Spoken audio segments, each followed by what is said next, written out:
Welcome to the Dreamers Library, where dreamers study the concepts of the big dreamers. They learn them, they implement them, they apply them to crypto. They realize and understand week by week as time goes by. Holy crap, wait a minute.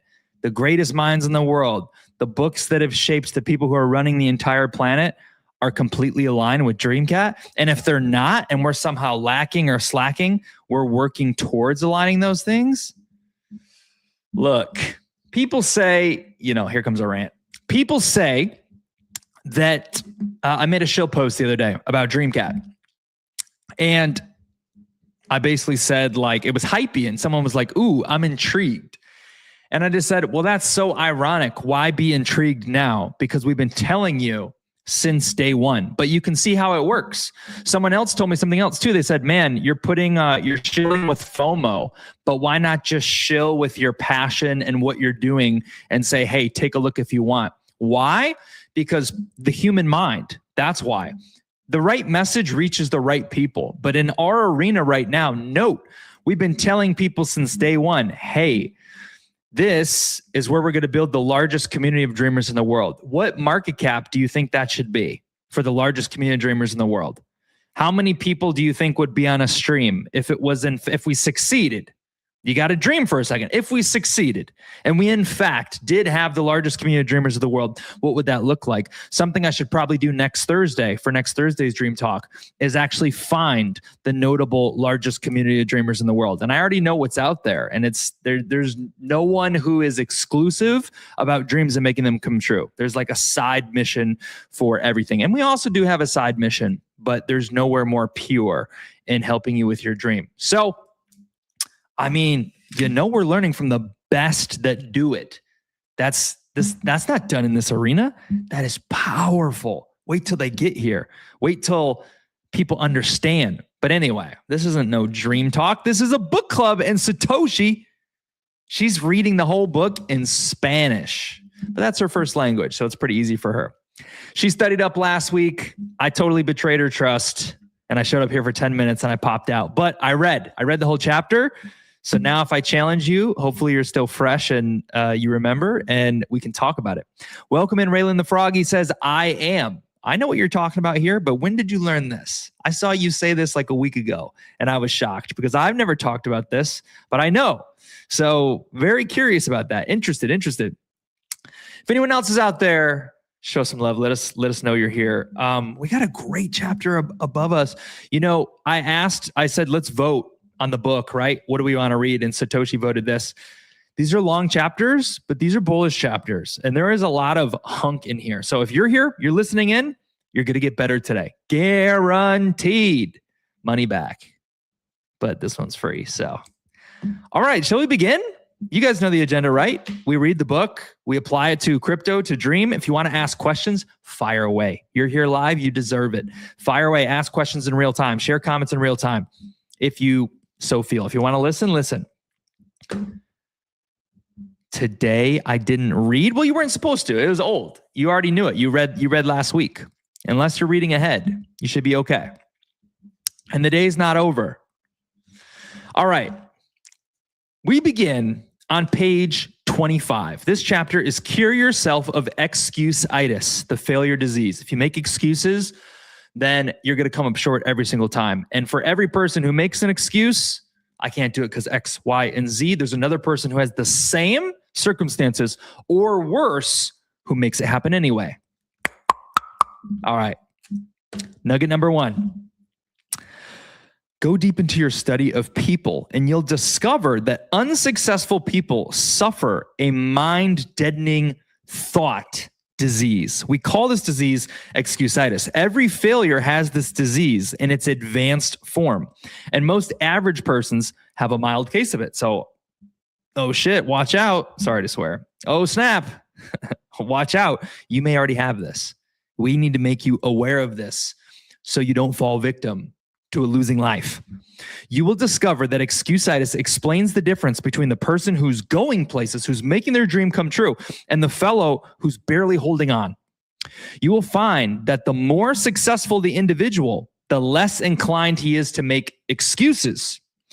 Persons with mediocre accomplishments are quick to explain why they haven't, why they don't, why they can't, and why they aren't. Oh, you don't understand. I grew up poor. You don't understand. I live in this country. You don't understand. My internet connection isn't good. You don't understand. I don't have enough time. Pick your poison. That's what the average people do, right? Excuses. But on the flip, study the lives of the successful, and you'll discover this. All the excuses made by the mediocre fellow could be, but aren't made by the successful person. They had the same problems, slightly different. Some people get the silver spoon, same problems, and they overcame them. So to me, that was the first big boom. That was the first big boom. Like, okay, right off the rip. Now looking at page 26, my second thought, and again, you remember Satoshi, you said I was challenging you. So if something comes up as we're going along, drop it in the comments and we can bring special attention to it, or drop your thought on it so we can expand on the conversation. Okay. Alibi. So middle of page 26. Like any disease, excuse-itis gets worse if it isn't treated properly. A victim of this thought disease goes through this mental process. I'm not doing as well as I should. What can I use as an alibi that will help me save face? A good excuse. How about poor health, lack of education, I'm too old, I'm too young, bad luck, misfortune, my wife, my family who raised me? Those are all the excuses that we're going to cover, by the way. Once the victim of his failure has selected a good excuse, he sticks with it. It's his story. He uses this excuse to explain why he can't move forward. Oh man, yeah, I'd love to make it rich in crypto, but dude, you just don't understand. I got rugged. I got scammed. God just doesn't want me to win. I hope you don't think that way. Each time the victim makes the excuse becomes embedded deeper into his subconscious. Thoughts, positive or negative, grow stronger when fertilized with constant repetition. At first, the victim of excuse-itis knows his alibi is more or less a lie. But the more frequently he repeats it, the more convinced he becomes that it is completely true, that the alibi is the real reason for not being the success that he should. Now, we're going to pause here because that is extremely profound. If you weren't listening, don't worry, we're going to hit it over again. What we just read is a huge core piece of success. If you dive in to the brainwashing belief that I've talked about before, it's this formula. It doesn't matter if it's a truth or a lie. When it comes to your dream, it doesn't matter if it's a truth or a lie.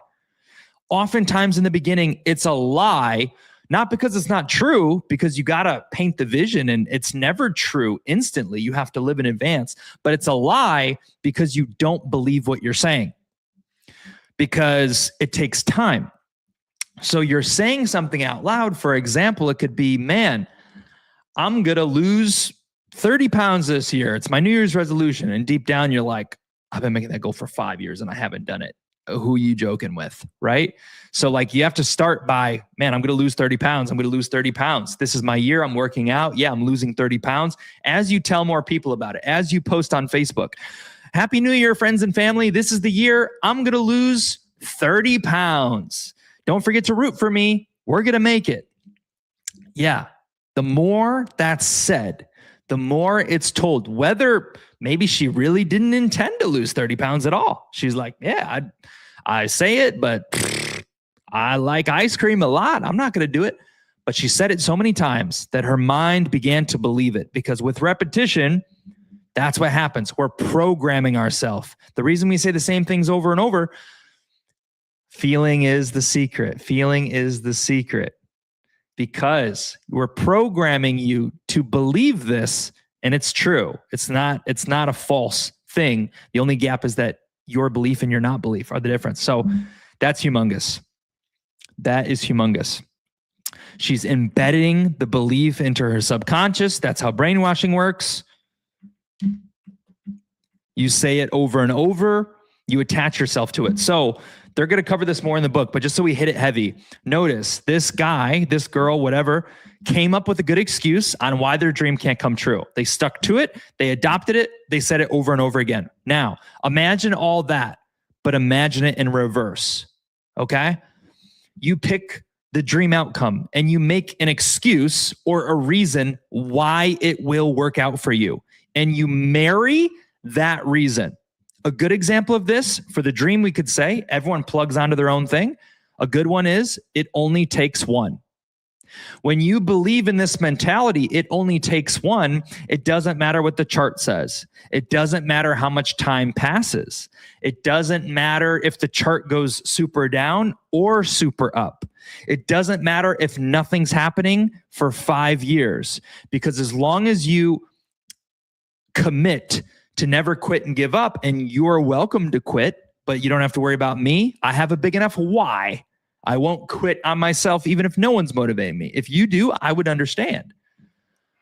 But as long as you commit not to quit and you continue to try new things and you continue to innovate and you take massive action, you create content. We're not dreaming, hoping, and wishing. We're going to make 5 pieces of content today, and we're going to improve, and we're going to take in courses on how to be the best ever until it hits.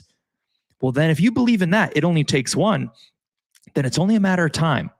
And you sell yourself on that belief, and it will keep you confident. It will keep you moving forward.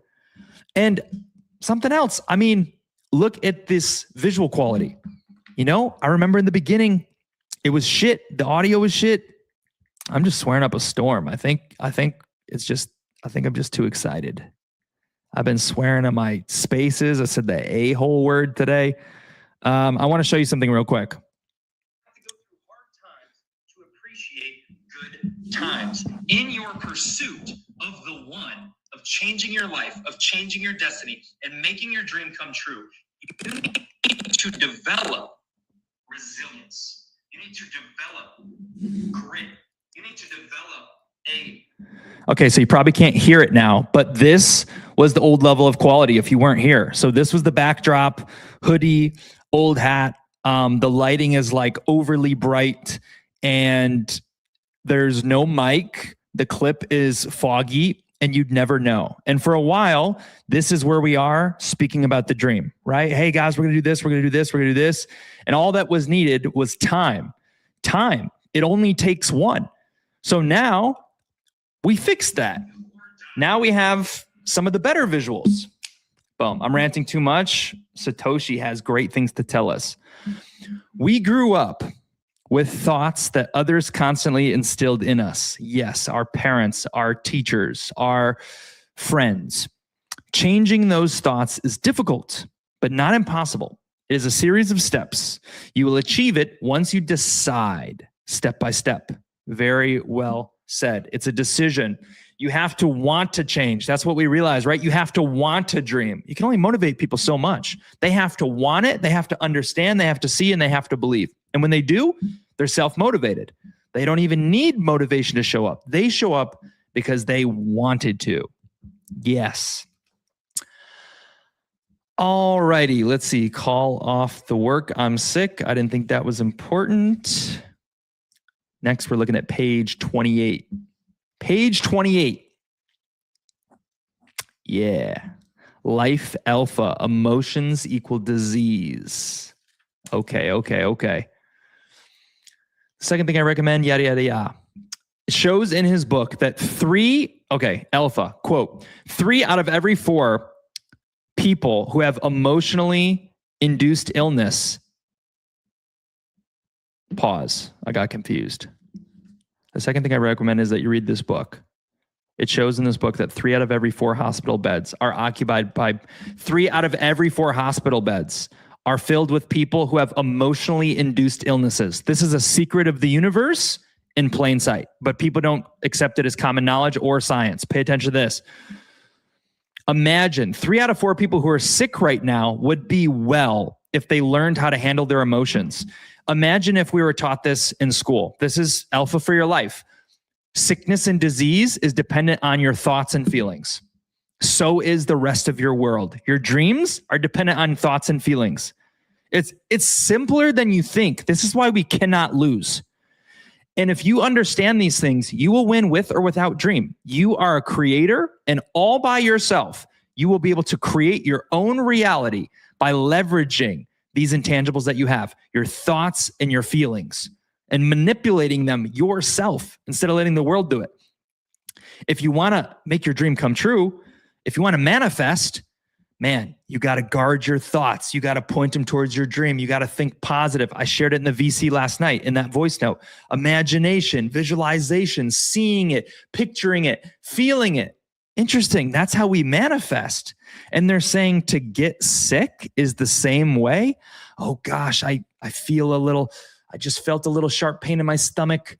Maybe it's stomach cancer and I'm out for my life. Oh yeah, my dad, he had an issue at 48 and I'm 47. This is probably it. I'm going to go to my lawyer's office and get a will written up tonight because it probably won't be much longer now. And then he starts throwing up, but you can throw up based on thoughts. If someone comes up to you and says, "Oh my gosh, your poor little dog." Oh, that's so bad to say. Raylan was just walking his dogs. "Oh my gosh, your goldfish." My sister's goldfish died today. "Oh my gosh, your goldfish went belly up. Your goldfish went belly up." And you're like, "Not my goldfish." You just start yakking. Your heart drops. You get sick to your stomach, right? That's how powerful the thoughts, emotions, and thoughts are. They can change your body. So no, right there, man. If you get sick, okay, now we got to go deeper. We must go deeper. Now you know the formula how not to get sick anymore. Raylan, you were just sick. I feel for you. This is unfortunate. I'm sorry this happened to you. What if from here on out, you were able to start developing a new mentality, applying what you've learned since you're already transforming, about the thought and idea that you can actually determine whether you get sick or not based on the belief system about getting sick or not. I will tell you, I've adopted this belief myself about 3 years ago, and I just simply decided I don't get sick anymore because I learned. And you're like, yeah, but we got to be realistic. See, that's the thing. The belief systems of the world that we live in right now are wrong. We are put in a box of possibility based on what we believe, but we're using the wrong belief systems. The people who get beyond the box, the people who change the world, a lot of what they're doing is they're changing their beliefs. Yeah, you can't join the NBA. That's 1 in 10 million. Ah, yes, but I'm the one. See, I can find this person doesn't want it, and 10 people quit, and 3 are hooking up with their girlfriends. And if you just do the math, I can be the one. I can make it. So consider adopting that. I haven't been sick. I don't get sick. That's the thing. I don't get colds. I don't get the flu. I did catch COVID. That was 5 years ago. And I caught it on a fluke, a dumb thing. I didn't wear a mask. I didn't get the jab. If you hate me or love me. And I was good for an entire year. I was out and about. I was out all the time. I was hustling. I was seeing people shaking hands, hugging people, living completely normal. Then I went to Disney and they had a mask requirement while you're in line, while you're on the ride. And so you could keep it off outside. You get on the ride, you put it on, slip it off, put it on. And I got sick 2 days after that. And I said, man, the irony, the time I wore my mask, I got sick. So anyway, that thought alone could change your whole life from here on out. If this is all you got and you got to go, you're good. 2 transformational things. We got a quote here, bottom of page 28. Why be only half alive? Every minute a person spends worrying about dying is just 1 minute that fellow might as well have been dead. This is another good thing. And look, this is just some real shit. Damn, I'm swearing up a storm. So I read this book 2 other times before right now. Once was when I was going through my own hardship. It says, sadly, me right now. And what does it say? You have 2 ways of meeting health problems. The first fellow, not even sure he had anything organically wrong with him, was worried, depressed, on the road to defeat, wanting somebody to second his motion that he couldn't go forward. And the other person literally had the problem, huge problem, had a heart stint, and was like, I'm going to change the world. So one guy had nothing proven wrong with him, and his mind was working against him. Wow.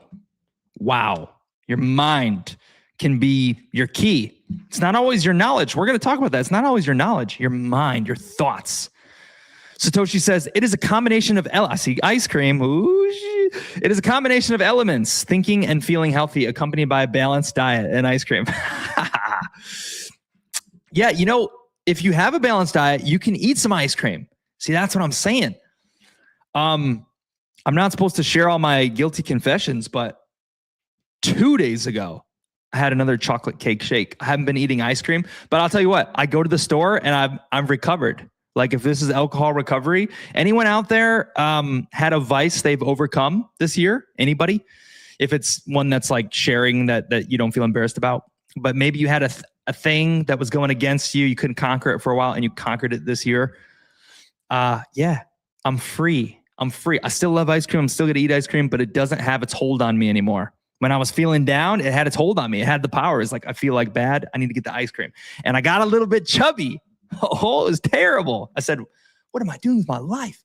And then I started locking back in, and now we're going in the right direction. But hey, had a chocolate cake shake yesterday. All is well. I'm feeling good.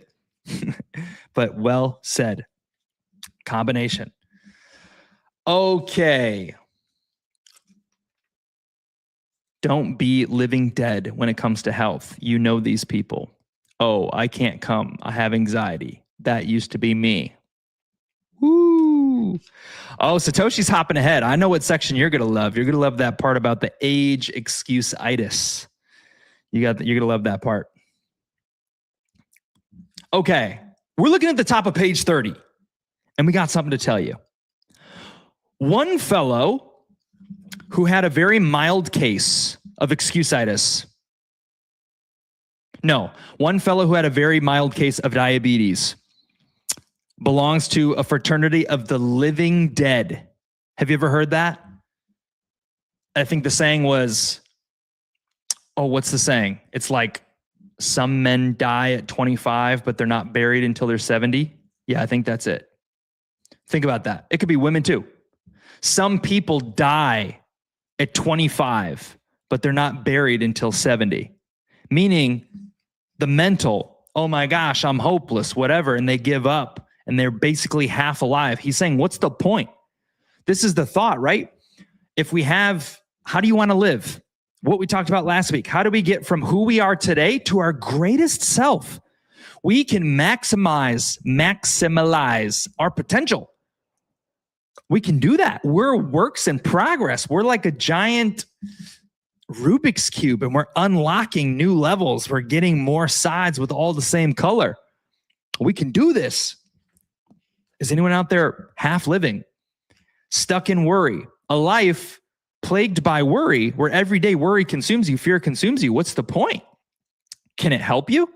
Can the worry and fear help you? It's real. It's a warning signal. But where do you decide to paint your thoughts? Because what we know is, by the way, if you are falling into the worry and fear and you point yourself there, I'm not immune. I've experienced it for a couple days in the last 30 days. But I acknowledge it. It never lasts for a full day. It says, whoa, dude, I was just thinking this. And so the leap is really locking in on these thoughts and saying, I got to get myself going in this direction. How do you do that? It starts with your habits, where you spend your time, how you set up your schedule. You know what feels really good? Man, I created 6 videos today. I paid my dues.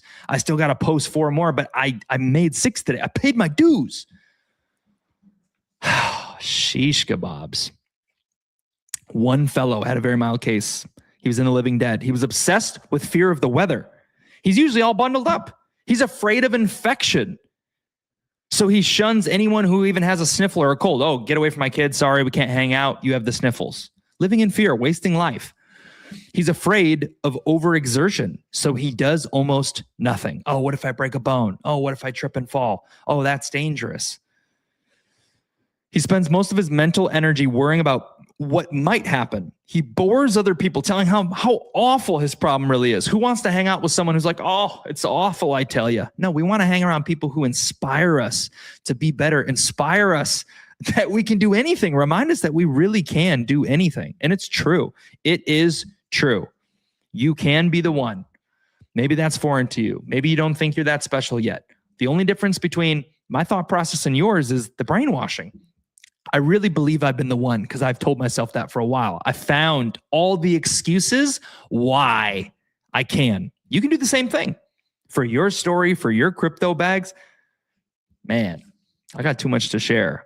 I'm really going to benefit when other people come in so I can listen more. But hey, in the avenue we're in, until we're full, I'm going to yap. All right, now we're looking at another quote on page 31. Page 31, the right attitude in one arm will beat the wrong attitude in two arms every time. Think of that. The right attitude and one arm, you understand? A guy's missing an entire arm. The right attitude and one arm will beat the wrong, in all caps, attitude and two arms every time. What you're going to find as we continue to read is that attitude is more important than knowledge. Attitude is more important than intelligence. Attitude is more important than circumstance. Attitude equates to making more money at work. If you can change attitudes, like what you're going to find is that the intangibles, your positive attitude, how big you think, how you dream, these are some of the most valuable things in earth.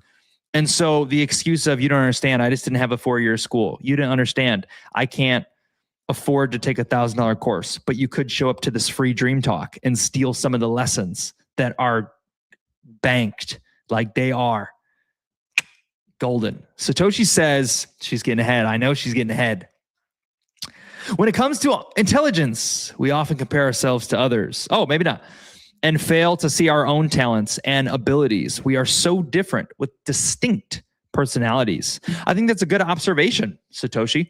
And here's the thing, I'd say on intelligence too, we're just getting ahead. And if we do, we'll skip the part. It's in the flow. So I am someone who prides myself on intelligence. I like to think I'm smart, but I'm also humbled when I read that the difference, intelligence, my excuse is that I'm going to use intelligence to get rich.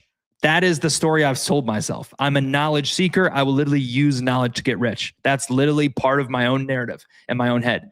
Yet, if you're not this person, right, don't compare yourself to, I don't have enough knowledge yet, because what we're going to find is that people who just had the right attitude, the right outlook, some of the right habits, far out exceeded people who were more intelligent than them, higher IQ than them. They made more money than them.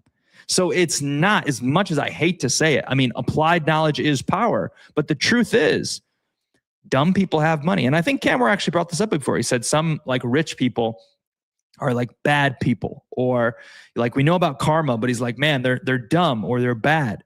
And maybe it's because they just utilize the energy. And I've been learning more about this. I learned about this last night. Like the energy, the belief, that's really what's guiding things. The voice note I shared last night was the truest stuff ever. I hope you got to hear it. Mr. Scene says, only real ones win in the end. Dreamcat, come on, baby. Yes, we are real. We are real. We're here to stay. Here to stay, here to build brick by brick. As we get out there, we reach more people. And we want to meet more Mr. Scenes, more Satoshis, more Raylands. And that just adds to the pile. It adds to the motion and it makes the dream reality. We're building the pieces and we have the pieces. Okay, let's go through this next part quick because we're lacking. So now, after each major excuse, the author here says, here's 4 tips. On each one, he gives you 3-4 tips on what to do. So for you, if health is an excuse in your life, and maybe there's people listening to the replay in Dreamers Library 3 years in the future. If health is a problem for you, it used to be one for me. Here are 4 ways to overcome it. Refuse to talk about your ailment. Refuse to talk about what's wrong with you. Okay? It doesn't mean, so Raylan told me he had a cold. That doesn't mean it's a bad thing. But if Raylan's like, and he never did this. He mentioned it and he was just out doing his thing. But imagine if he came in and it's just like every day is like, man, I'm so sick. Man, every day sucks. Man, I can't wait to get better. Man, when's the last time you guys have been sick? See, the focus, whatever you focus on, you're creating more of. You're enhancing. You're magnifying. Don't talk about it. Don't talk about bad health. Talking about bad health is like putting fertilizer on weeds. Boom. That's number one. Number two, refuse to worry about your health. You can't worry. Worry is about the future. If you take good care of yourself, if you're worried something bad's going to happen, take better care of yourself. Number three, be genuinely grateful that your health is as good as it is. I want to tell you guys something very transparent about life since we're storytelling. Like I said, I talked to my mother yesterday. This is how precious life is. I had an amazing conversation with my mom at the gym at 1 a.m. last night because okay, if you want to know how serious I am, the voice note I sent you guys, it was so true that after I sent it to you, I called my mom to tell her firsthand when I had the same enthusiasm because I want her to win. I called to tell her and I told her this and we had a conversation. And she had told me that like the day before, my grandma almost died and I didn't even know it. She's like, oh yeah, she was doing this and she was on this and she almost died. She's like, oh, by the way, your cousin, people are all flying out here. They're going here like, he has terminal cancer and it's really worse. And they think he's going to like die this week. Damn. And then after that, and then my sister texted me today and said, my beta fish died. So, okay, 3 things in 24 hours. But let me tell you what happened after we had this conversation, a real insight into family talk. As I talked to my mom, I said, Mom, I'm so blessed that you're doing good. I'm so grateful I'm healthy. I have compassion for this. Oh my gosh, I'm listening. This is terrible. What? I had no idea. This is terrible. This is horrible. I have compassion.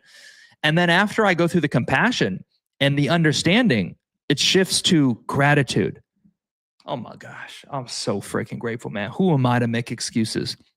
Oh man, I got this problem. Are you kidding me? Someone's thinking about, I got 2 days left to live. I'm doing all right. Wow. My brother's good. My sister's good. My mother's good. My dad is alive and here on earth. Wow. It made me so grateful. And if we can live like that, sometimes we lose sight. We lose sight of things. We get caught up in our problems and we get caught up in our own head. And we all have problems, guaranteed, all have problems. We all have something to worry about. But man, when you hear from someone who's having it so much worse, this really humbles you and says, oh my gosh, oh, this little problem about, oh, this little money here, this car repair there, this relationship problem, we had this little fight.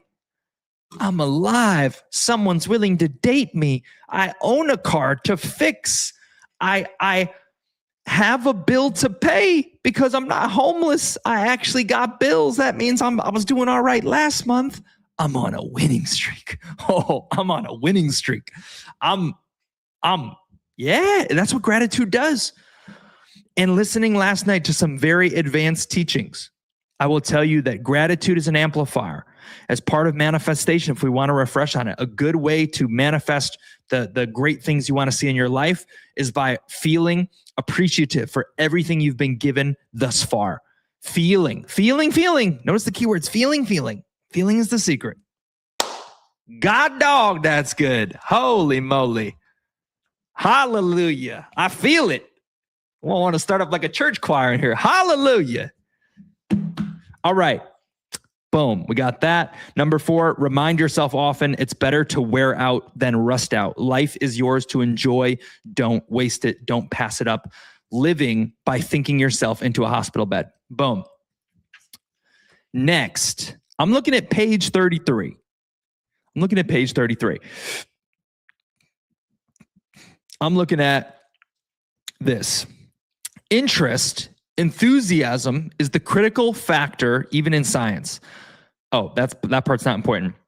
With a positive, mega nugget, with a positive, optimistic, and cooperative attitude, a person of an IQ with 100 will earn more money, win more respect, and achieve more success than a negative, pessimistic, uncooperative individual with a higher IQ. That's a nugget right there. Page 33. It's not about the money. It's not about the circumstance. It's more about attitude, outlook, positivity. Those are factors. If you show up consistently, it doesn't matter who you are in the real world. People respect you, right? Man, Like, dude, you're doing the work. Man, you just wear your heart on your sleeve. Man, you're so passionate. You're so enthusiastic. You care so much. You're so funny. You're so full of joy. I just love that about you. Satoshi, I think you were on that space with me earlier with Troll King. And I said that it's true that certain people, I'll just tell you where the story comes from. I'm not about to pull up a Sports Illustrated thing on the stream. You know what? Actually, I could do whatever I want. It's not like nudity. I'm just going to do whatever I want. Watch out. Cover your eyes at home. This is unexpected. Go rated PG-13 for a minute here. We're actually going to do it because this is real life. I mean, come on, we're adults. I saw a tweet that was blasting this girl. And it's a perfect example because I even have, let's see. Yeah, I mean, this is pretty raunchy. I'm showing you a girl in a swimsuit. You would never expect this, but be ready for this. Okay. This is very off the page. Unexpected. I wouldn't have even guessed, but here we are. Brace yourselves. It's a pretty woman here. Okay. This is a nice, pretty blonde girl named, I think her name's Sophie Cunningham. Okay. This girl is a WNBA player. Okay. And of course, she's skinny, she's pretty. But the comments, basically, there was other comments of her of the backside, right? And it was like, this girl has no butt. She's this. They were saying all these things about her. Like, and it was a viral tweet. And it had, I don't know, like 80K likes. And they're basically like, why is she on Sports Illustrated? She's not a curvy girl in either department.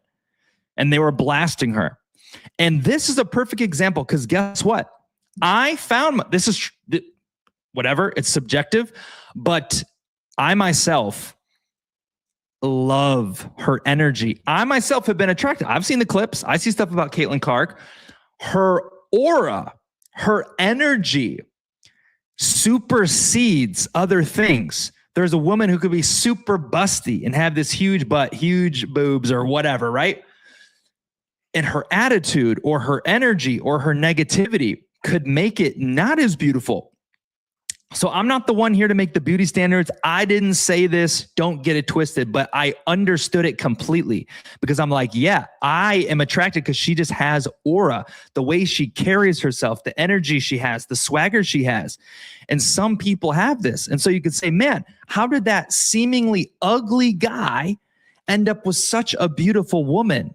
Man, maybe it's because of his attitude, his charm, the way he carries himself. And so if you're giving yourself the excuses, right? Oh, I'm not this, so I'll never be with that. Oh, I'm not. What if she said, man, I'll never be on Sports Illustrated? She's on Sports Illustrated because she's pretty and she has clout. Some women are on there for plastic surgery. I don't think she has any. Her clout got her there. She has aura. People are just drawn to people because of how they operate. See, that's a lesson in life right there, that you can supersede your disabilities with your aura, with your energy that you show up with. Yeah. I'm going to tell you guys, I'm on a winning streak. How's everybody doing out there tonight? Let's just pause everything. You know, after this, you know, usually people log off because it's Saturday and then it's Sunday. How's everyone doing out there? You guys doing all right? Raylan was sick. He got better. How you doing, Mr. Scene? Satoshi, how's everything going? That phrase is on my page 38. Oh, no, because it's in a different language? Well, as long as you're following along, I guess. Like once we talk about the new chapter, you know where to flip to. But I didn't think about that issue. I just want to check in. I hope everyone's doing good. I really do.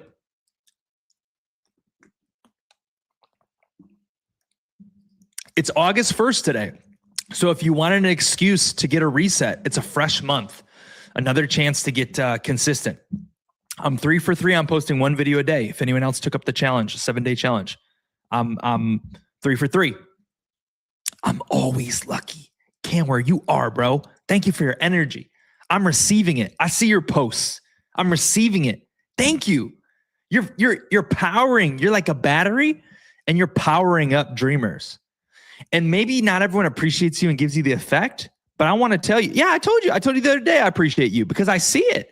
I see the energy. I feel the energy. And dude, let me tell you, I'm on your wave. I'm lucky too. Oh, I'm so lucky. I'm so lucky. It's crazy. I'm one of the luckiest people of all time.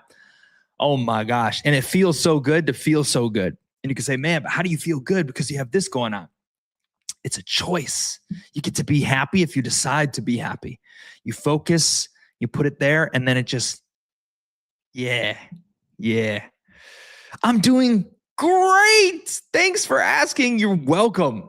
I'm just like, man, how's everyone doing? You know, we're all humans in here. We don't want to be robots. I'm doing great. I'm so glad. I think I just wanted to see how everyone else was feeling instead of talking about how great I feel. But I was hoping it was the same. I was hoping that the dreamers were doing good. I feel great. That's why I use that Frosted Flakes. He says, they're not good. They're great. The supercharged Frosted Flakes, Tony the Tiger. All right. Page 34, mini snippet, book club, middle of page 34, but page like 38 for Satoshi. Why are some brilliant people failures? We'll fly through this. Despite this very high intelligence, he is one of the most unsuccessful people I know. He has a mediocre job. He's afraid of responsibility. He avoids marriage because it leads in divorce. People bore him, so he has no friends. He doesn't invest in property because he might lose money. Basically, he's a pessimist, but he's high IQ. He went to Harvard, and he's a pessimist. This man uses his great brain power. That's what we have, thought power. Thought power. We point our thoughts and we create. As I think, I create. Think and grow rich. You see? Thoughts. So if this is all true, by the way, this guy's a failure. He's high IQ. If this is all true, understand why dream can work and why dream will work. It's about stringing it all together for long enough, consistently, without stop, without gap, stacking up all the pieces and going. It's why it will work. Thoughts are things. It's true. This is the largest community dreamer in the world. My beliefs have got even stronger. The vision wall things I have, these aren't dreams anymore. These are things that are happening.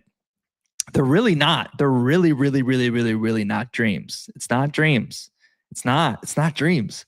I'm already thinking about the dreams after the dreams. Like, man, after 20 years, what am I going to do next? Because, man, I can just do whatever I want. Everything, you can do anything. You can literally create your entire reality. It's a choice. No one will believe that yet. You maybe need to hang around longer. It's a choice. All right. So this guy, he's a schlump and negative thinking plagues him. And so he loses, even though he's top of his class. But then there's this other guy. His name's Phil. He had a job and he had a sharp mind. Phil was 100% more positive. Phil could inspire other people when they felt down. Phil was enthusiastic. He generated enthusiasm like Canware does. Canware is a battery generator. Canware invokes energy. Today, shout out to Amos. Today, Amos invoked energy in the chat by sharing about his own life. Dreamers, you sharing about your own life. Realize this. You sharing about your life. Yes, you sharing about your life, your wins is fueling the rocket ship of dream. If you think that it's about a button I push, you're sadly mistaken. It could be, but the true power, the way we're trying to build, means you are the power. Your winning, your big win this week is empowering everybody. If it's within your comfort zone or you're willing to stretch there, I encourage you to do it. You'd be shocked at how fast it stacks. Right now I'm the one who takes the gym selfie. Occasionally we get Satoshi in there a little bit. Maybe we get Mr. Scene in there. But you'd be shocked on how 3, 4, 5 so quickly turns into 20. And also it was in our VC today. It said the getting over the hump is the hardest part. So think of it. We've been in this stage for so long and we're right there at a cusp, right at the point of breakout. We're going to lose some people right here, right? We already lost somebody, someone gets distracted. Too much time passes. They just don't have the time for that. Maybe they just don't understand what can happen here in Dream, that it's a life transformation opportunity. And once it passes, you can still buy tokens, but will you be able to transform your life? Anyone who's come here, you're learning everything you need to know to transform your world. Wow. So basically, Phil, he generated enthusiasm. He understood people. And because he could really see what made people tick and he liked them, he was paid 3 times as much as everyone else. So he was paid 3 times more, not because he was smarter, not because of Harvard, but because of all of these intangibles that are free to you. Enthusiasm, uplifting others, liking people, inspiring people, positive attitude. All of these things can be nurtured and developed in you, no matter what country you live in, no matter how much money you have. Bang. Woo, I'm all worked up. I need to take a breather. All right, now we're looking at page 36, book club. And Satoshi, by the way, how did you do your reading this week? Do you annotate your book? Do you do sticky notes?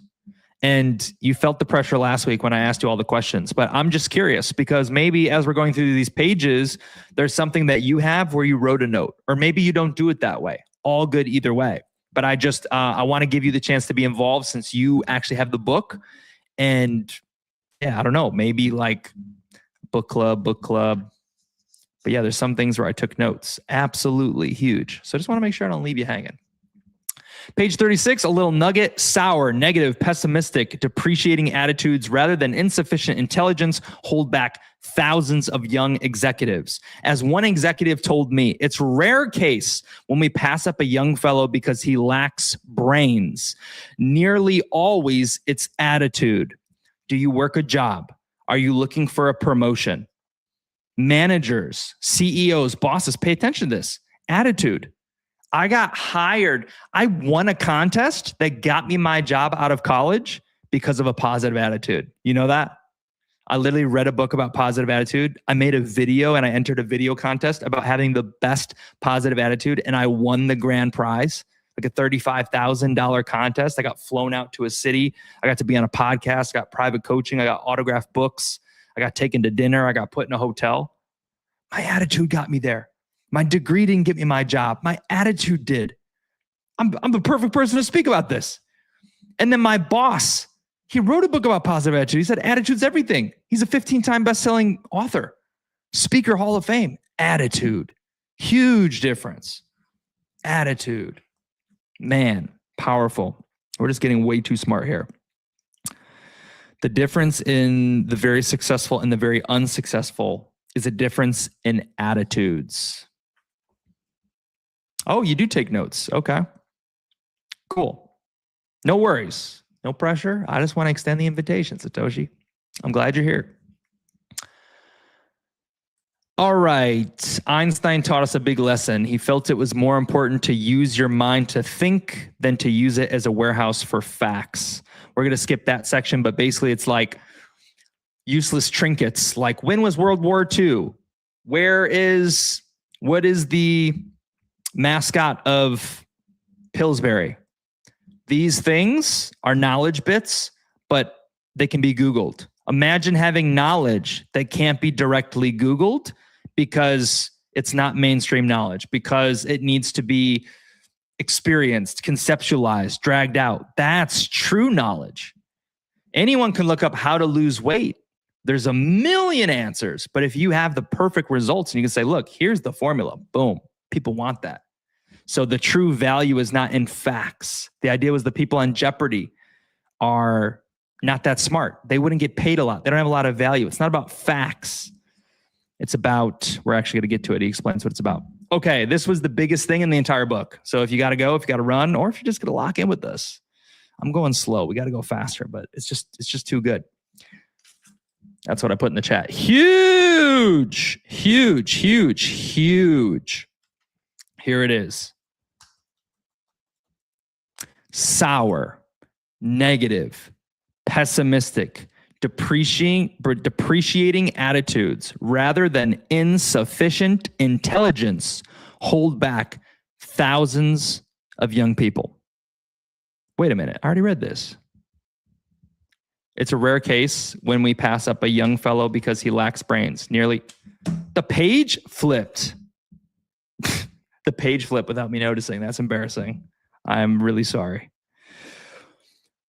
What I want around me, this is a boss talking to someone else. What I want around me are people who can solve problems, who can think up ideas, people who can dream and then develop the dream into a practical application.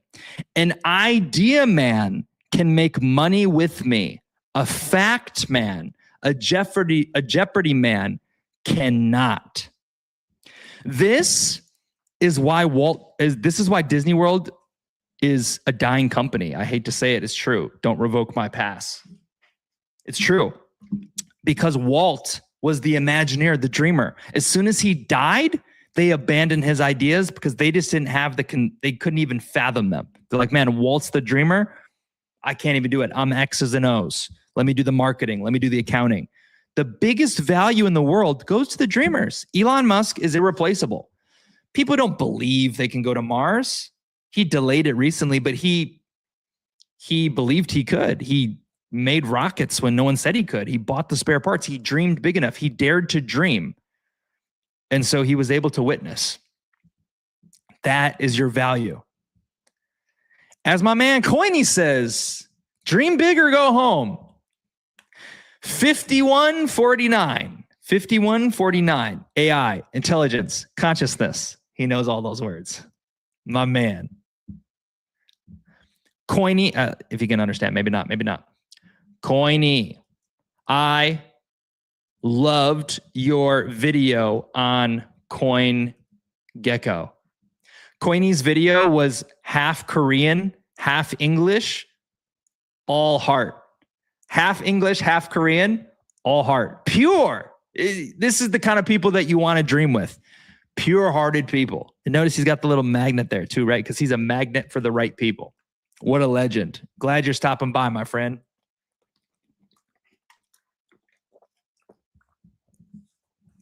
Okay. Now, we're on to the second part.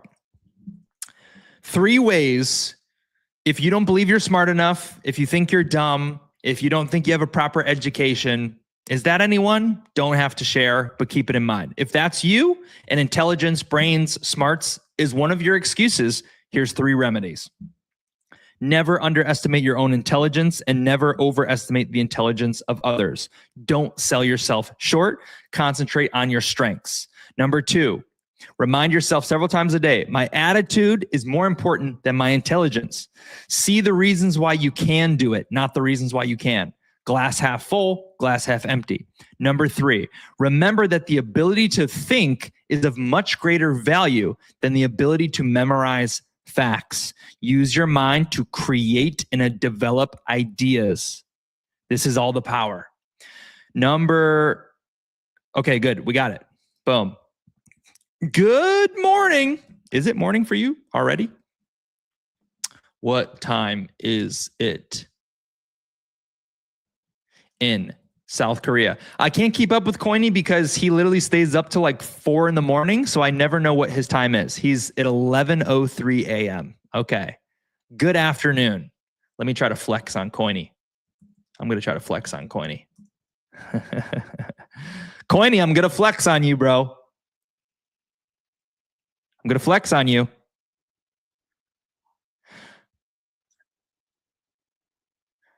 June woohoo. June.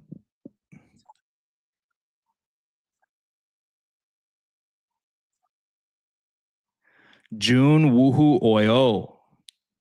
Yeah. Yeah. June woohoo oyo. Good afternoon. I'm out here. All right. Number 3, excuse in your life. I'm too old or I'm too young. This is good. Satoshi's been waiting for this. She thinks she's the 80s are cooler than the 90s. She's probably getting old if she thinks that the 90s, the 80s over the 90s. Are you crazy? What's so great about the 80s? Don't you know that the Bulls were in the 90s? The best cartoons ever were in the 90s. The Disney movie Golden Age, best movies ever were in the 90s. Lion King, Aladdin, yada, yada, yada. Come on, 90s, Satoshi. All right, you're too young or you're too old. It's all a lie. You're wrong.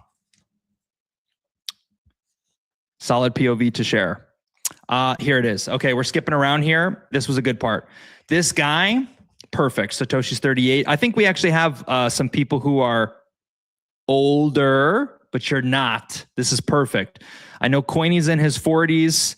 Mr. Scene's in his 30s. Satoshi 30s. Raylan, I believe, 30s, maybe right on the edge. Perfect. This guy was 40 and he thought he was cooked. He said, man, I'm 40. I can't start a new career, start a new job. Like, dude, I'm washed up. Some kid fresh out of college, why would they hire me, the 40-year-old, when they could hire the 19-year-old, the 23-year-old? He's got more hair than me. He's, the young person, blah, blah, blah. Why wouldn't they just hire him instead? The young new top. Here's the thing. They weren't getting through to him. He was negative. He just wouldn't buy into it. Then they said, okay, what would you consider the age range for a productive life? And this is valid for you too. You went to school. There was nothing you could do. Once you got out of school, maybe you were 21, 22. Okay. So you get your first job at 21 out of college, or 23 or whatever. So 23 to when?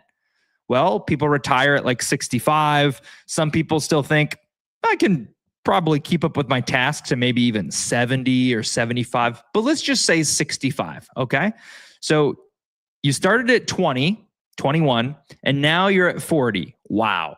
I see why you're stressing. 20 years of your life. You should have saved sooner. Oh man, time's passing you by. First comes 40, then comes 50, then comes 60. Pause everything. At 40, looking to 65 and looking to 20, you are closer to 20 than you are 65. That means you're not even halfway. So if you think your first 20 years were a complete waste, then so be it. They taught you lessons, they shaped you, but that doesn't mean you're too late. Oh, I got a good backup fact. That doesn't mean you're too late. No, you still have more than half the book to write. I have two powerful things to say to you. Number one, you can live more life in 1 year than you've lived in the previous 20. I promise. It happened to me in 2020. I lived more in 2020. No, I lived more in 2019 than I did in, God, I had a ton of fun in high school, but literally it can happen so fast for you. This is why you never, ever give up. I don't care if you're 38, if you're 42, everything can change at 51, and you are going to go on more lavish trips, have everything you need, more abundance than you need at 51, or gosh, we don't need to go that far in the future, at 43, at 39, tomorrow, tonight. It can change like that. One phone call, one handshake, one shill, one live stream, one viewer. I have stories. Here we go. Top of page 43. This is something I wrote. Recently, I've learned that age isn't a real factor. Jim Rohn, who we listen to in chat, what does he say?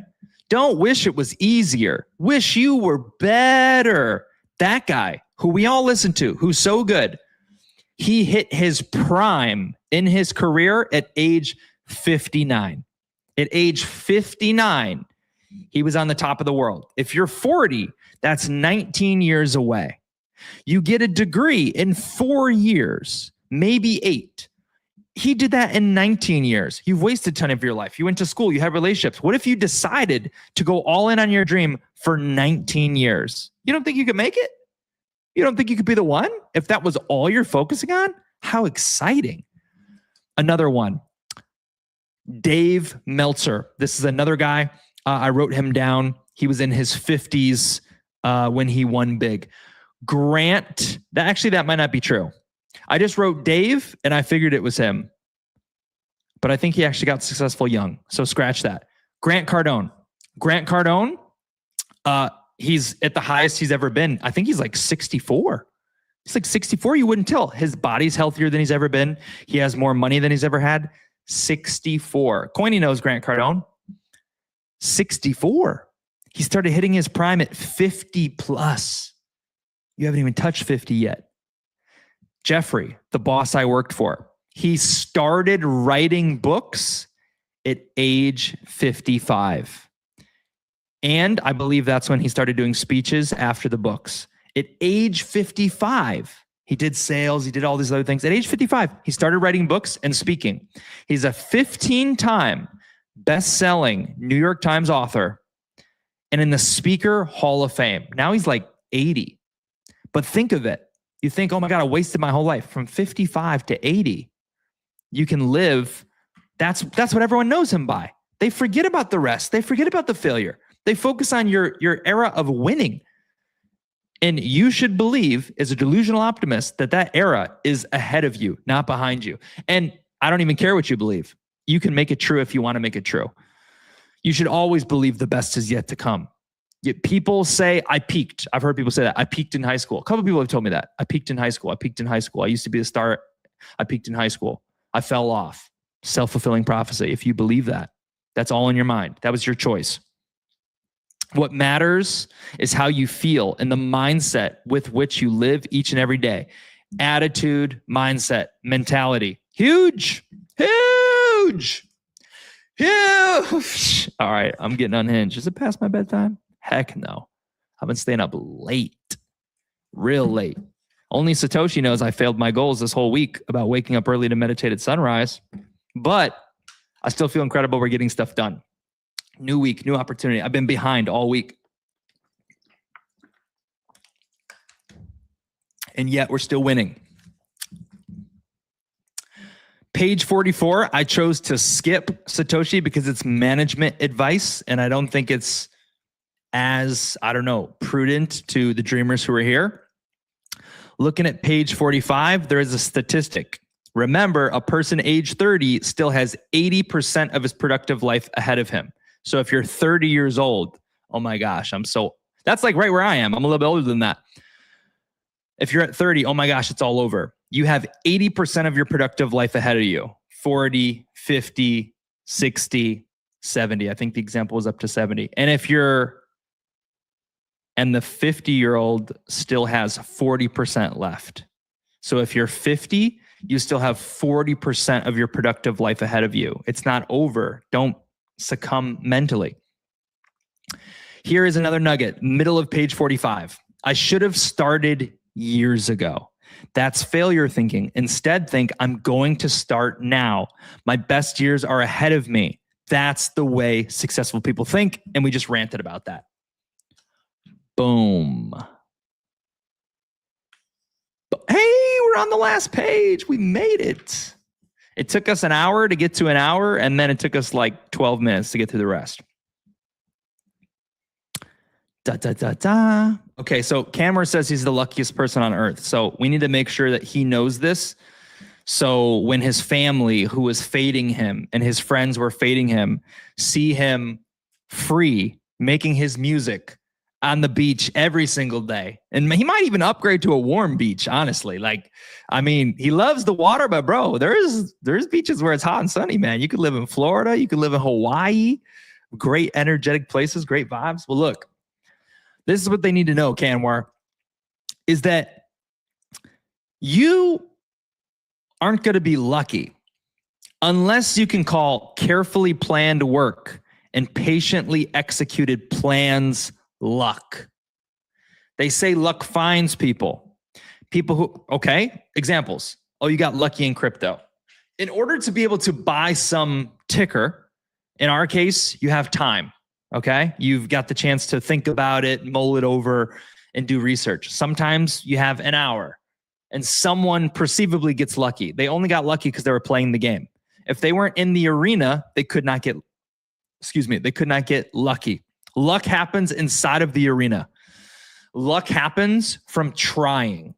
Luck happens from planting seeds. Dude, you made 3 videos and you went viral. You're so lucky you blew up. I could have done that too. Yeah, but you didn't, right? That person has already knocked themselves out of the game. There's so many people doing social media content. What's the point? It's too crowded of arena. You had to be early on TikTok to make it. It's too late to make it now. What's the point of making a podcast? There's like 6 million podcasts. Most of them fail. Let's look at the stats. Because by the way, this will make you feel good.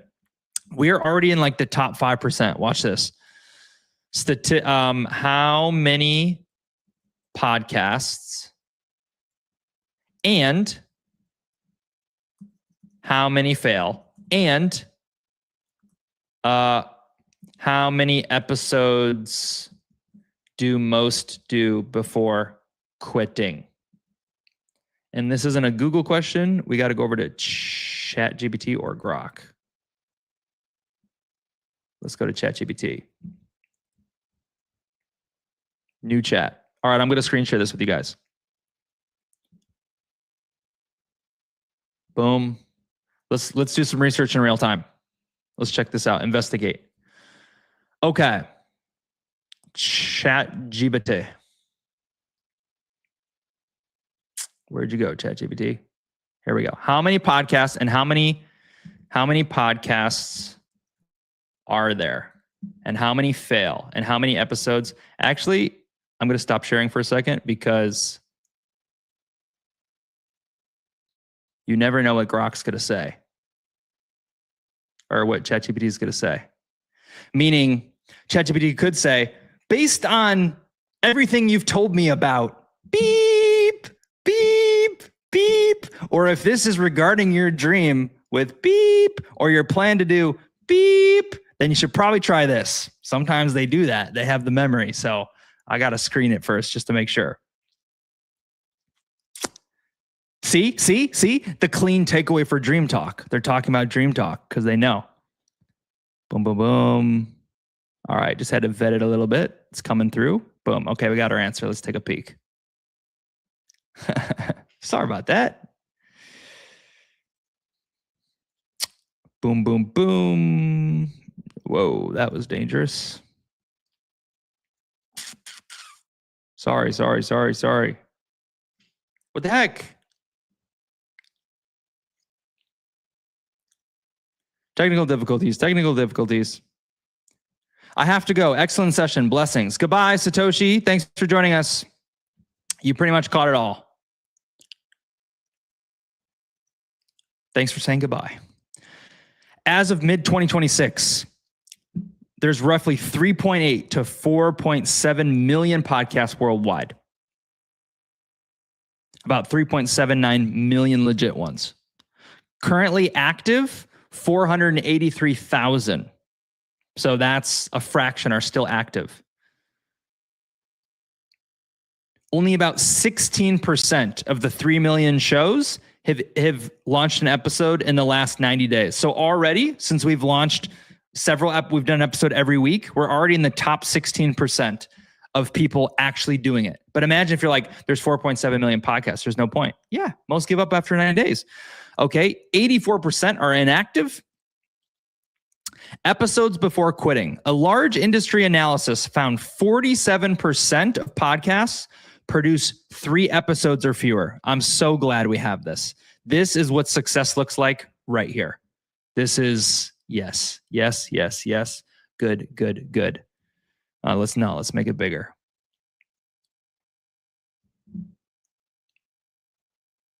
Okay. 47%. Think about this for dreams. You're competing against people. You think, man, how can I really be the one? How can I make it? There's so many people. Everyone dreams big like I dream. About 50% of those people are going to die off after 2 months. Oh yeah, it's a new pumper. I don't want to dev this anymore. They disappear. They log off. They just go away. That's 50%. Then, in addition, after you filter through the first 50, only 32%. So you lose another 18% goes away. Only 32% make it to 10 episodes. 68% never make it to episode 10. The clean takeaway for Dream Talk. Most podcasts disappear before 10 episodes. Nearly half disappear at 3. You'll frequently see claims that the average podcast quits after 7 episodes or 90% quit before episode 3. Those are popular, blah, blah, blah, blah, blah. Reaching 20 episodes already demonstrates unusual consistency. Reaching 50 to 100 places you among a relatively small group of creators who stayed committed long enough to build something meaningful. I'm pretty sure we're at like 80 episodes. So we're at 80 episodes. Now you could say this, okay, but how many viewers? Who's listening? Who's watching? You got to zoom out, friends. It only takes one. if someone joins the Dream and Follows Dream and they have 2 million followers and they say, holy crap, this is the best alpha I've ever heard in my life, and they put it in their Instagram stories, understand 80,000 people are going to go to that podcast. 3,000 people are going to subscribe that day. From that point forward, 3,000 people might listen to every recording. Those 3,000 will get influenced over time, and they'll probably become dreamers. Half of them might become dreamers. If 400 become dreamers, that's 400 believers right there. If you can understand this, you understand where my optimism comes from. I really don't think there's any scenario where I can quit. I can't think of any. This is what I have to do. It's a piece of the entire life puzzle. I don't think many other people can at least give that certainty for being here in the future. Such a great thing. That already puts us ahead of so many. Wow. Wow, wow, wow. Okay, the final advice, the final countdown. If people say luck is an excuse, so like if you think that you're unlucky and you think, man, I literally can't win, I'm unlucky, bad stuff happens to me every time, here is the cure. Accept the law of cause and effect. Take a second look at what appears to be someone's good luck. You'll find that not luck, but preparation, planning, and success-producing thinking came before his good fortune. Take a second look at what appears to be someone's bad luck, and you'll discover certain specific reasons. Mr. Success receives a setback, he learns, and he profits. But when Mr. Mediocre loses, he fails to learn. Come on. So good. And the second one, don't be a wishful thinker. Don't waste your mental muscles dreaming of an effortless way to win success. Damn. Let me read that one more time. This might go against my beliefs. I might have to try to use an excuse to get out of it. Don't be a wishful thinker. Don't waste your mental muscles dreaming of an effortless way to win success. We don't become successful simply through luck. Success comes from doing these things and mastering these principles that produce success. Don't count on luck for promotions, victories, and good things in life. Luck simply isn't designed to deliver those good things. Instead, concentrate on developing those qualities in yourself. Blah, blah, blah. This book was written originally in 1959. I feel that the bulk of what we cover is still extremely relevant today. But on that very last, Shafo in the building, everybody go crazy. Dude, welcome, dude. I'm glad you can make it. Good morning. Good morning. Great to see you. By the way, we always have the replays. You know, when there's not a giveaway, maybe it's a little bit less enticing, but we got the podcast. If there's a nugget that hits you, man, scoop it up. All right, so I want to modernize this. It says, don't waste your mental muscles dreaming of an effortless way to win success. That was in 1959. We are in a new time. New knowledge is being presented to us in the world. Like I said, our belief systems as humans, we have an idea how to do this thing. We know what success looks like, but a lot of them are wrong. And we have more abilities than we think. In the case of this, I used to believe in sequential success, meaning you got to suffer. If you listen to David Goggins, I'm going to say, I think I have a new understanding. He's actually not correct anymore. That's how they made it. David Goggins, Andy Frisella, they experienced tons of pain. So the belief is no pain, no gain. We even made a little saying for it. No pain, no gain. You got to pay your dues. That's ultimately true. However, it doesn't mean things can't be effortless. Most success isn't. We're not banking on luck, but here's what we understand. Here is the very powerful determiner. Your thoughts are in fact creating your reality. Your feelings are in fact creating your reality. Not with pure magic alone. It's a combination. However, luck can find you if your frequency is amazing and incredible. And the luck that finds you can, in fact, feel almost effortless. Wow. This person's been grinding for 20 years, But what's the mindset that goes with it? I got to grind, head down. We combined them. We do brick by brick. We pay our dues. We do the work. But in addition, oh man, the mind is a supercomputer. Crazy. I mean, holy moly, if I'm going to go overtime, so many crazy things have been happening to me that, like, I think Cameron was the one saying he just had a feeling. He had a feeling like my life is about to transform. I think the world's about to transform.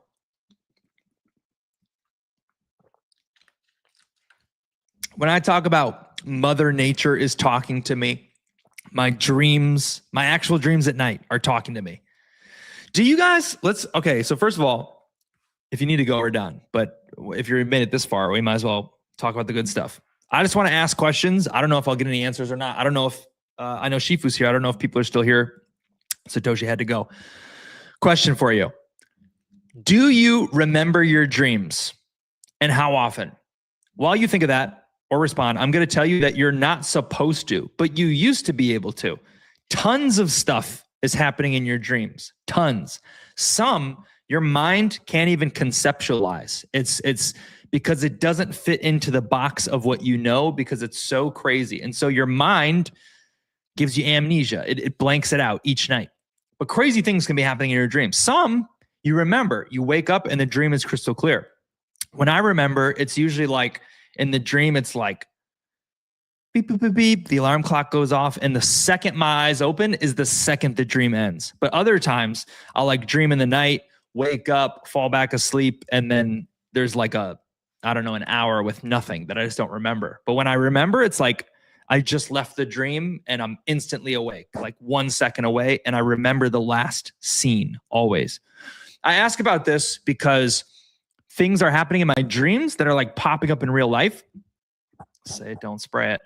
Popping up in my real life. And I'm learning about the power of dreams and how they're really good windows to share thoughts. Obviously, it reflects on your inner subconscious, your inner deep mind. Like, it means certain things if your teeth are falling out in your dream. It means certain things if you're running away in your dream. It can mean things. It's being expressed if these show up. Well, gosh, I don't know. The sequence I had was, I'm just going to share it with you. Even if you think I'm crazy, it's fine. Nature and dreams. I'm not going to share all my crazy dreams. I have had some bizarre dreams. Bizarre dreams. I think I shared one in the chat about this giant winged flying. I'll show you what it looked like. I'm getting a little unhinged here. There's a Pokemon that it looked like. And I saw it in my dream in like 4K crystal clear in my old backyard. I was in my old backyard when I saw it. Yeah. Or let's see, there's that. Or it literally looked like a Pokemon.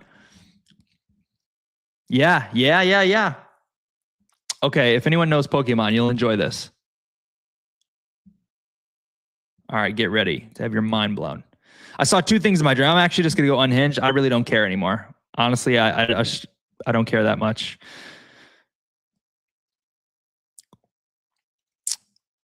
Dreamcat Korea. I'll have to translate that one. Dreamcat Coiny. Yo. Yes, I do remember the crazy ones. Okay, cool. Let me show you this. So I've had dreams with crazy, like some are extremely vivid, extremely vivid. And I'm just going to tell you about this little sequence. All right, you know Pokemon. Who is this? This is Articuno. Tell me why. The one night something happened in my dream, because the whole dream was filled with stuff. Like there was 5 different movie scenes and they were all, they never pop up. They're one of a kind things and they were all clear and vivid. And so like maybe I was given the memory on purpose. Well, at the very end of the dream, I'm in my old backyard and 2 flying winged like animals come in the backyard. And the first one is all white. It's like a giant bird or like a giant heron, but this flappy tail, that's what it had. So it had like multiple flappy flailing tails. Like it had that flappy tail, and then there was attachments on that flappy tail to make it more flappy. And if I'm going with like another crazy thing, this might be like, it was more of like a giant heron or a giant stork, I'd say. But it had that crazy, crazy feathers, and it was humongous. I mean, this was like a 14-foot giant bird, huge bird. But yeah, its head was kind of like stork-like. So anyway, I saw this giant white bird gliding past me in my yard, and I was in awe. Even in the dream, I'm like, oh my gosh. And I followed it. It came right past me. It went around, and then I was looking over the backyard, and it landed. With this bird was a simpler black, it's from like Harry Potter, sort of. Gryffindor, no. Yeah. It's called something. Hagrid, Woods, animal. Buckbeak. Buckbeak, if you know Harry Potter. Buckbeak. I'm just trying to show you guys, make it real. All right. Yeah. Yeah. It was. Okay. Getting crazy over here. Here we go. Harry Potter. Oh, it's blurry. Sorry, please hold if it's interesting to you. I'm not saying these are real. I'm just saying it was in my dream and it was bizarre and they were in perfect 4K. Like I saw these, I don't know, it was clear as day. All right, perfect. All right, here you go. This right here. This is Buckbeak from Harry Potter. So what it was all black and it didn't have feathers. It was like soft fur, like a panther, all black, like a panther, soft fur. It didn't have these talons or anything, but it had like legs and it had a regular body and it had wings and the head was a cat. I'm not even like, maybe it's Suki Post or Dream Infiltrated, but those two winged flying things were in my dream. Then like 3 nights ago, I had a dream that I forgot. And that day I left the gym and I was like, man, this rain feels amazing. I feel led to go get my umbrella and walk outside in the rain. I just like, that's just what I'm supposed to do. And I did. And it was really peaceful. I'm like, I'm going to go get my umbrella and walk in the rain. As I'm walking towards a path, I remember my dream from last night. Oh my gosh, there was a giant strike of lightning in my dream last night, on a tree right next to me. And I remember all the smoke coming off. And I was like, is this some kind of like prophetic vision? Like, am I about to get like struck by lightning? And then before I saw this, on top of the roof of my house, I saw 6 crows, 6 black crows sitting on the top of my roof of my house. I've never seen this before. And as soon as I looked at them, within 4 seconds, they all flew away.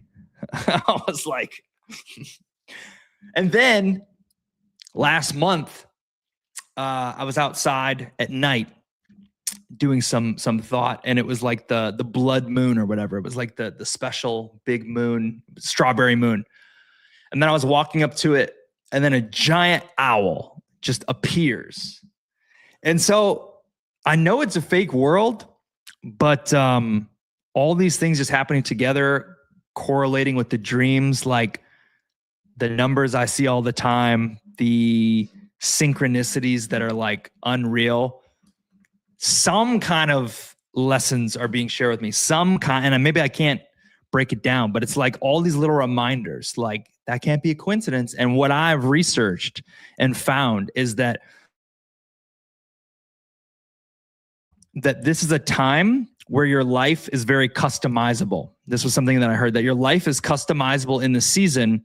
And so choose your thoughts wisely, like point your energy wisely, like dream as big as you want, because this is like the message that I have is like, this is like a moldable clay-like time where you can choose and you can point. And all of these like weird things, I feel to me are like the signs to like, hey, I had another one, but I can't share it with you. And it happened, it was with numbers and it was not a clock, and it happened yesterday. And it was so like I couldn't even make that up if I tried.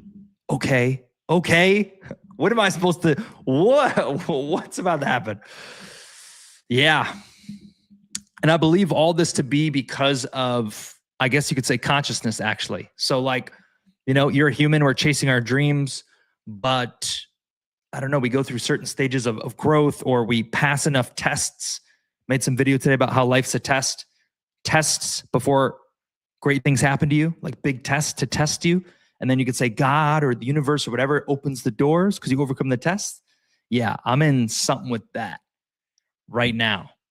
And yeah, it's pretty exciting times. So now you know why I'm so happy to be alive, because I found out I'm in a movie. I'm winning the movie. Yeah, I feel enthused. If one more person comments, I'll share another bonus lesson as long as I don't forget it. I'm starting to forget it right now. I got it. It's about video games. Shifu's in the building. If you're still here and you want to hear a bonus story that I'm not even going to save for Dream Talk because I don't care. There's an endless amount of content. I don't need to save up stuff. There'll just be more and more. But I got one more thing I just feel like talking about if anyone else is out there. Uh-oh, we're going to hear about it because Mr. Scene's still here.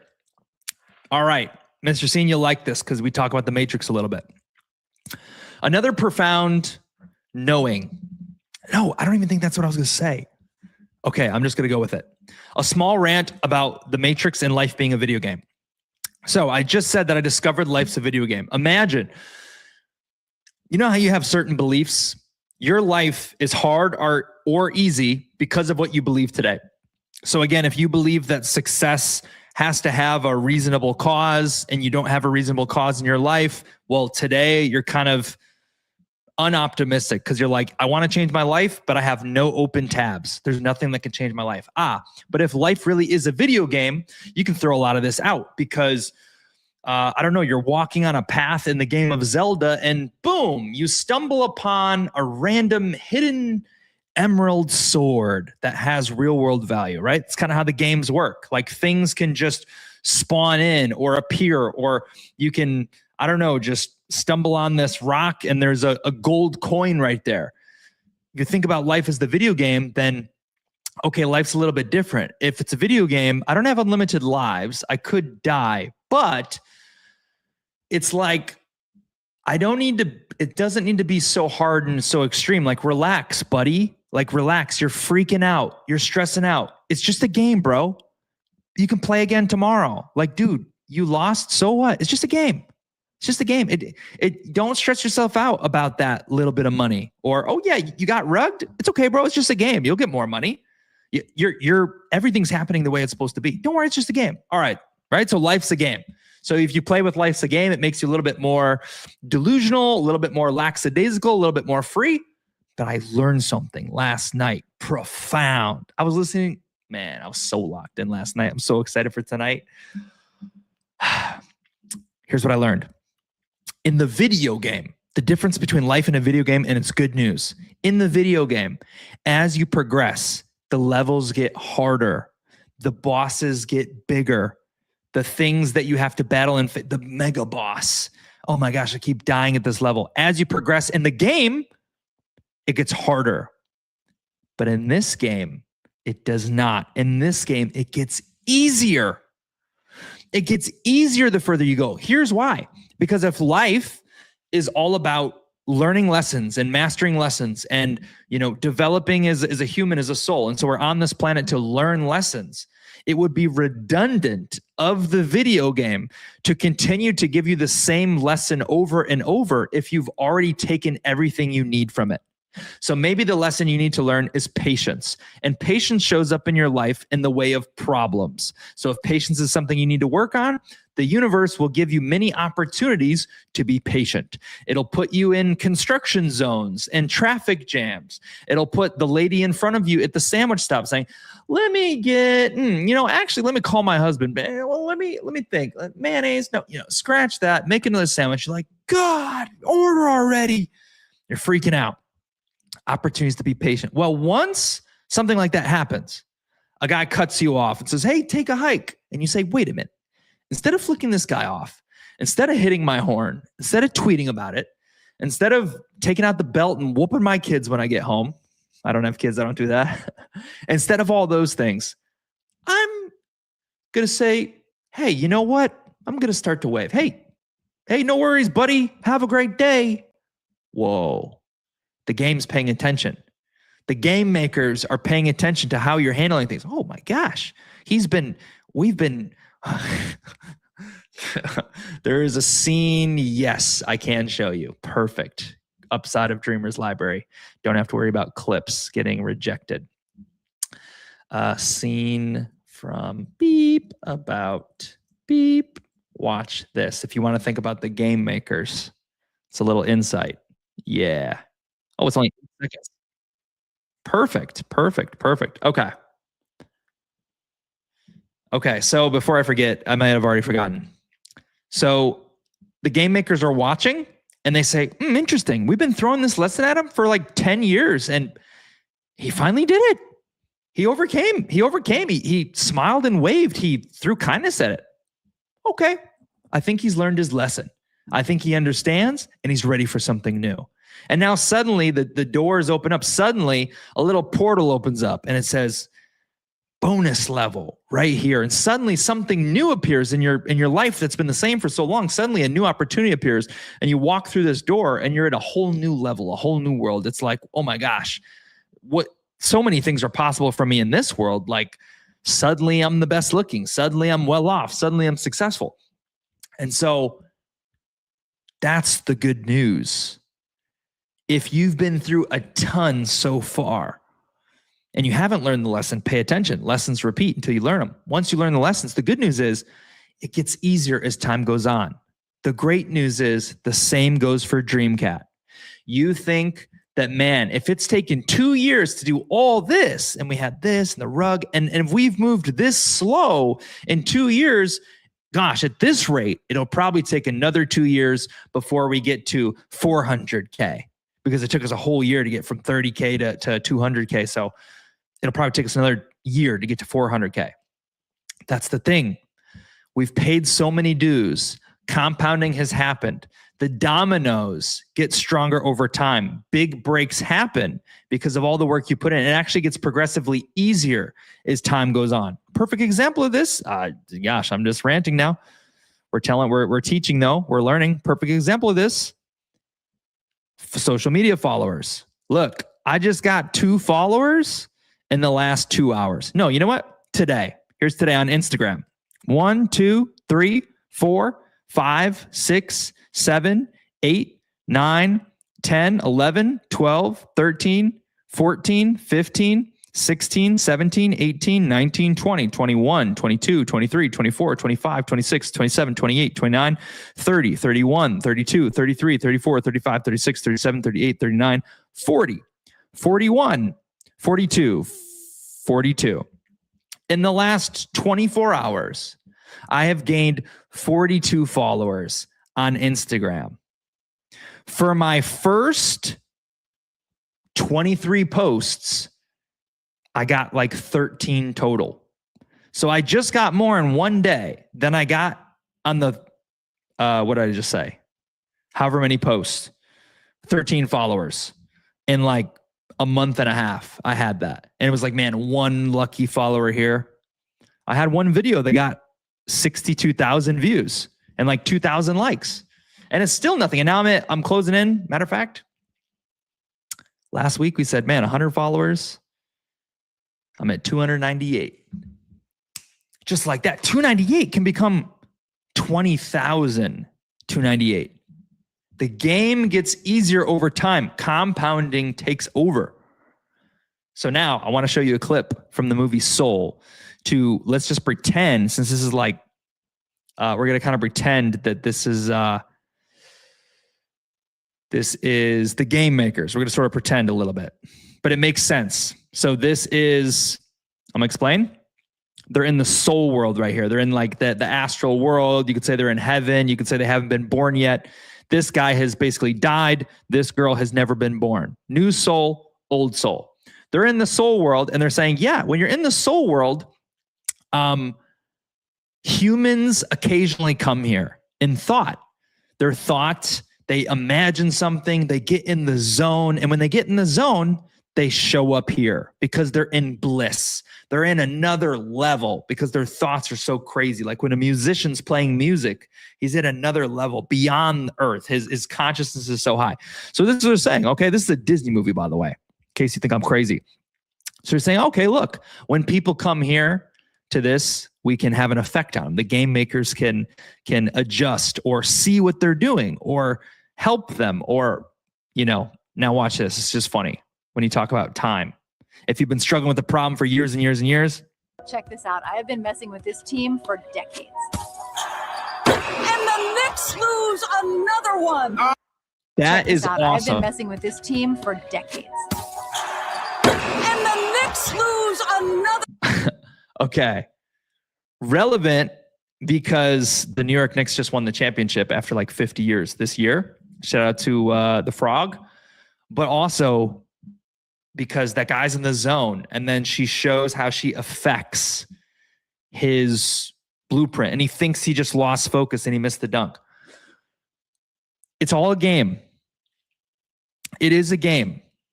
And your life experiences can shape this for you. I don't want to get too weird, but like if someone believes in angels, if something really bad is going to happen to you and you believe in angels and you pray to an angel, people have spoke about how an angel appeared and jerked their steering wheel. Their hands were on their steering wheel. They were panicking and someone just jerked the steering wheel to the left. It was an angel. They saw a bright light and it went away and they didn't see anything. How did that happen? Because it's a game board, right? If you can even believe in an angel coming in just instantly because of the need, because you're in trouble, because of the desire, because of the thoughts changing, then you know there is no impossibilities. Literally, the divine 0.00000% things can happen because there are no coincidences, because it's not actual luck. If you believe these things can happen, if you're attracting these things, then the strings are potentially pulled. I'm not saying it's a magic genie. I'm not saying God up there is just doing certain things. I'm leaving the belief or the interpretation up to you. But what I'm asking you to ponder is the idea that this is a game board and your thoughts and your feelings and your expectations, key, your intentions and your expectations, key. So, yeah, that's what I got for you. That's what I got for you guys. Delayed message, but I got you. I'm glad you could get it. Dude, you caught some alpha. You came in at the last minute, but you just caught Dream Alpha and Life's a Game Alpha. That alone could help you. If life's a game, how would you live differently this week if life's a game? I've been using it to live optimistically with joy and expectation of luck coming into my life. So that was a long one. Book club. Next week, build confidence and destroy fear. I think someone out there had a lack of confidence as an issue. Tune in with us next week if that interests you. Shout out to the Dreamers. Thanks for coming in. I hope you learned something. I hope you're better off. And yeah, we'll be in the chat a little bit more tonight. Good night.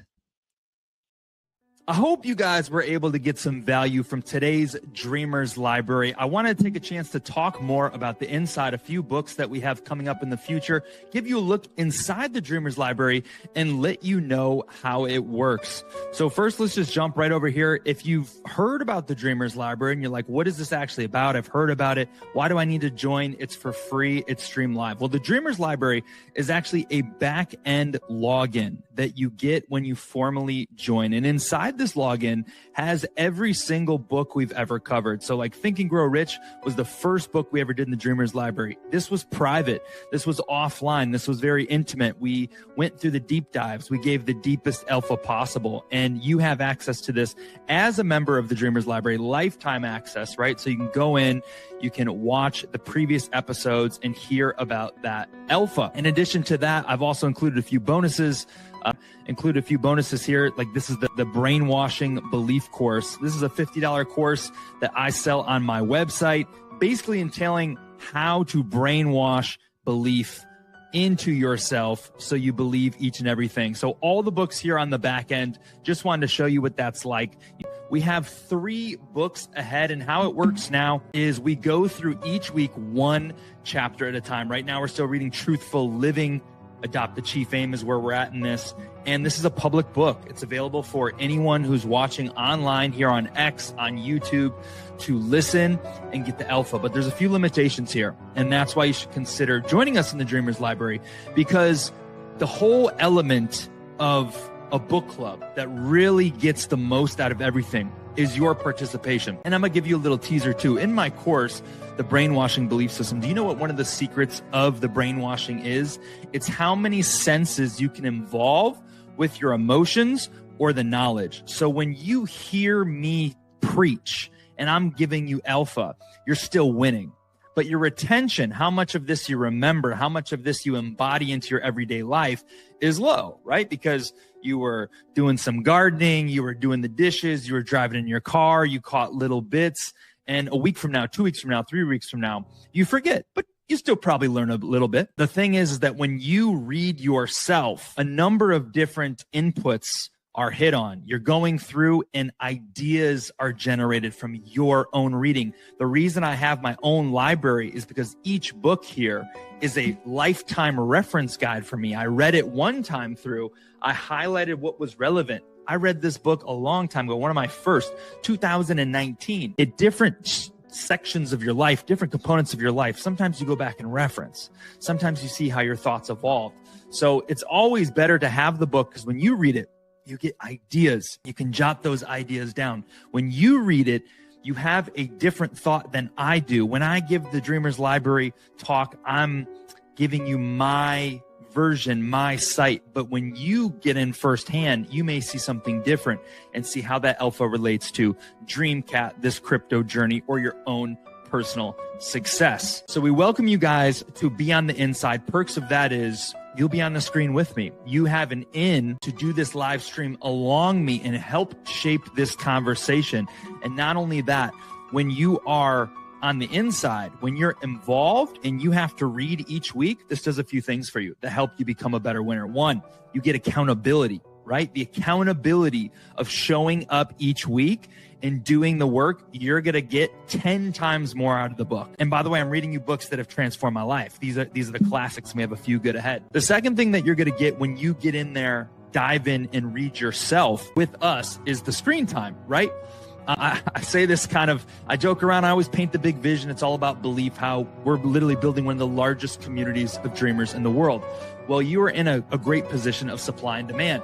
The way we're building this is all in reverse. So here we are putting out the pieces. We're showing you the back end. And lifetime access today is just 1 Solana, or better yet, if you're a dream holder and you have 1 million dream in a wallet, you don't even need to pay. You get 1 million dream and you're double winning. You dox that wallet, you have access to join. Lifetime access. Now, lifetime access is limited because right now we only have the ability to put up 9 people on the screen. And because of the supply and demand of crypto and where everything's at, it's a low time. We said, hey, let's make this public. I'm going to do these solo, put them out. But if you are one of those early visionaries and you see, you will benefit greatly by joining us now, because we're not always going to be able to do a small group powwow. Eventually, this is going to get too big and those opportunities won't even be available. So I am a dreamer out there pursuing dreams, navigating through the crypto space, navigating the building of the DreamCat empire through this knowledge. And I invite anyone who sees it, anyone who's interested, anyone who feels the call, because it only takes one person out there hears the call. Maybe you're the one who has your life transformed. And I can tell you, before I started reading and after is a whole new life, a whole new world. So we still got a few more months to go through the books, but here's the deal. It's the Dreamers Library Lifetime Access. So this hub that I showed you just a little bit ago as well, this hub is a place where I want to put content. And if you get lifetime access today and you lock that in at this rate 1 SOL, I mean, when we started, it was 2.5 SOL, and we actually refunded people who sent it in. So supply and demand, okay? This vision for the hub is a place for knowledge and information. I don't want to overpromise, but I can see it being a place where I add more information along the way, higher level end stuff. It already has 3 full books in there: Truthful Living, The Secret, The Dreamer's Library, and a $50 course.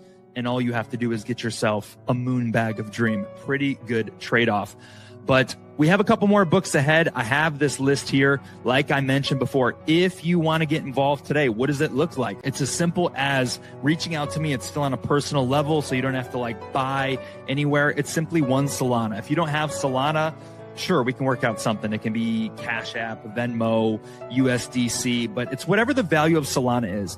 Now, what is the reason why charge? I mean, first of all, it's free. Show up for now. You can get this book free. Maybe you just freeload for a long time. But the reason why we charge is because if you don't, I learned this the hard way, if you don't pay for something, you don't honor, respect, and appreciate the information. Anything that's given you for free goes over your head. Now, we've given alpha on alpha on alpha in these Dreamer libraries. We've given alpha and alpha and alpha on Dream Talk, but most people aren't going to be there each week to catch up, and catching up is going to take them so long. So you might as well just join along in the journey and become the greatest version of yourself as you go along. So 1 Solana or 1 million dream. You simply show us your million dream wallet, which today is probably about $100. You never have to give it to us. You just have to dox the wallet. Obviously, if you sell, you lose access, but it's pretty simple. You can get a million dream, hold it for life, and have lifetime access and learn and become. You will buy your books, but you get access. So we have 3 titles to decide from in the next run, in the next book, and that is The Power of Your Subconscious Mind, one of the most powerful books I've ever read. The Magic of Thinking Big, a huge component of the dreamers of the world. And hey, the alpha of it all, the magic of believing, the magic of believing. Powerful forces locked in your mind can turn desire into reality. Now, I hear a few people out there say, you know, these are basic books and I'm more into this and I'm more into this. Some of you here, you're in crypto to do crypto. You didn't even, this is all like, I was kind of interested. I want to become the best version of myself. I've dabbled. It takes me 3 years to read a book by myself. This is an interesting accountability concept of week by week and applying it to crypto where I'm hanging out anyway. And so I can tell you that the books that I'm sharing with you were the foundational books that shaped my mind as a dreamer, period. Literally each one of these components: belief, the power of your subconscious mind, thinking big, the universal laws and principles in Think and Grow Rich, The Secret, talking about manifestation, the power of positive thinking, Truthful Living, all core base level components of being a success in your life. And I leave this invitation to you, welcoming you, hoping that you'll join us, knowing that personal development absolutely transformed my life, knowing that the laws are universal, knowing that we will build the largest community of dreamers in the world, knowing that I am a student of the principles and they will be why I live a successful life, just like all the dreamers are out there pursuing. So again, we welcome you. We hope you'll join us on the inside, reach out, connect, and secure your seat in the Dreamers Library. If you have vision and there's only 9 seats and you get yours now, you can see how powerful that would be to get your face to have that visibility if we're really building that empire and you have that seat. If you're one of the dreamers of the world, join us. If not, hey, we'll catch you on the next one until we're offline. Take care. Cheers.